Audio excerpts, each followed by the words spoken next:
جالي سؤال يا شيف، ايه فايدة ان انا اعرف انواع التقطيعات وهتفيدني بايه؟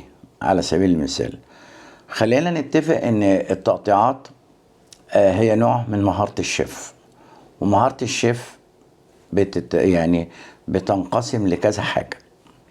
ده بخلاف اتيتيوتك او شخصيتك في المطبخ، لان انت بتبني شخصيتك في المطبخ من خلال التعلم والعلم اللي انت بتدرسه والتعلم اللي بتاخده من الشيفات الكبار اللي حواليك. التقطيعات بتفيدك ان انت بتعرف توظف التقطيعات دي صح. يعني مش كل تقطيعة، يعني في لما تقطع الجوليان، لما تقطع البرنواز، غير ما تقطع الكيوبسات الكبيرة، غير ما تقطع السمول كيوبس، غير ما تقطع التورنيه، غير ما تقطع الباتونيت.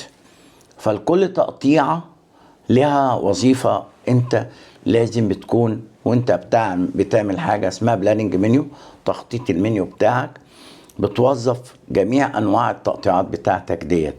وفي دلوقتي حاليا يعني في اساسيات للتقطيعات. طبعا مش مجاله دلوقتي اتكلم على جميع انواع التقطيعات، لان دي هتبقى ضمن كورس الاساسيات او البيزك اللي ان شاء الله بعون الله بعمله.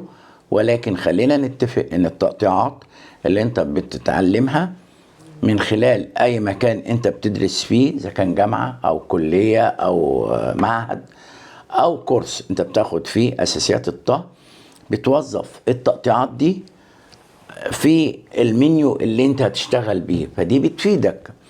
انا لما هشتغل مثلا هعمل باتونيت، جزر باتونيت وكوسه باتونيت، غير ما هعمل تورنيه، غير ما هعمل نزوازيت، غير ما هعمل جوليان رفيع.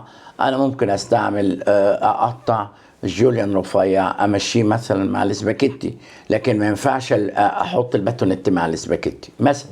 على سبيل المثال ما ينفعش احط النزوازيت مع الاسباجيتي، ما ينفعش.